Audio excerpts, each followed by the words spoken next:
Breaking news, Tamim BCB সম্পর্কে নাটকীয় মোড়।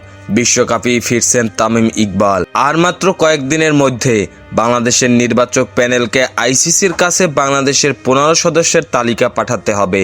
শেষ মুহূর্তে যে নামটা সবচেয়ে বেশি আলোচনা হচ্ছে সেটা হলো তামিম ইকবাল। কিন্তু তামিমের সবশেষ তথ্যটা আসলে কি?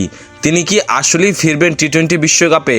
সবচেয়ে বড় প্রশ্ন, কি কারণে আসলে টিম ম্যানেজমেন্ট থেকে তামিমকে চাওয়া হচ্ছে? বিসিবি সভাপতি নাজমুল হাসান পাপন তামিমকে জাতীয় দলে দেখতে চান। বাংলাদেশের যে সকল ক্রিকেটার অনেক পরিশ্রম করে বাংলাদেশের ক্রিকেটকে এমন জায়গায় নিয়ে এসেছেন, তাদের মধ্যে তামিম ইকবাল অন্যতম।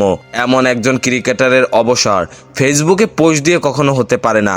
বাংলাদেশের ক্রিকেটের ওপেনারদের বাজে ফর্ম। বাংলাদেশ টিম আইসিসির প্রতিটা ইভেন্টে অনেক আশা নিয়ে যায়। হয়তো বাংলাদেশ টিমটা অনেক ভালো টিম নয়, কিন্তু প্রতি জায়গায় ওপেনারদের ব্যর্থতা বাংলাদেশকে চরমভাবে বাজে ফর্মের দিকে ঠেলে দেয়। বাংলাদেশের বোলিং নিয়ে খুব বেশি কথা বলার সুযোগ নেই। মিডল অর্ডার, লোয়ার অর্ডার নিয়ে যতটা চিন্তা, তার চেয়ে বেশি চিন্তা করতে হয় বাংলাদেশের ওপেনারদের নিয়ে। এবারের বিশ্বকাপে বাংলাদেশের সবচেয়ে বড় চ্যালেঞ্জের নাম ওপেনিং।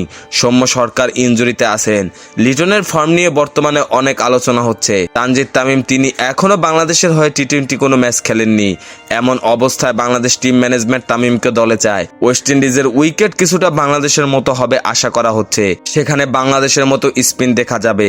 তামিম ইকবাল যদি ওই জায়গায় থাকেন, তাহলে ব্যাটিংয়ে এক পাশ ধরে রাখবেন সেটা নিশ্চিত বলাই যায়।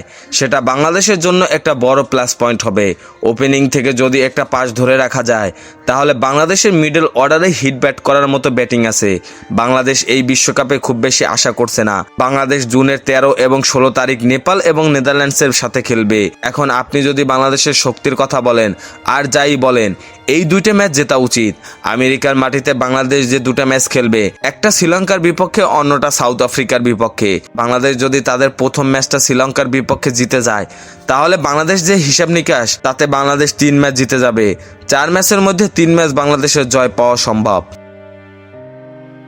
খেলাধুলার সকল আপডেট পেতে আমাদের ইউটিউব চ্যানেলটি সাবস্ক্রাইব এবং ফেসবুক পেজটি ফলো দিয়ে লাইক, কমেন্ট, শেয়ার করে আমাদের সাথে যুক্ত থাকুন।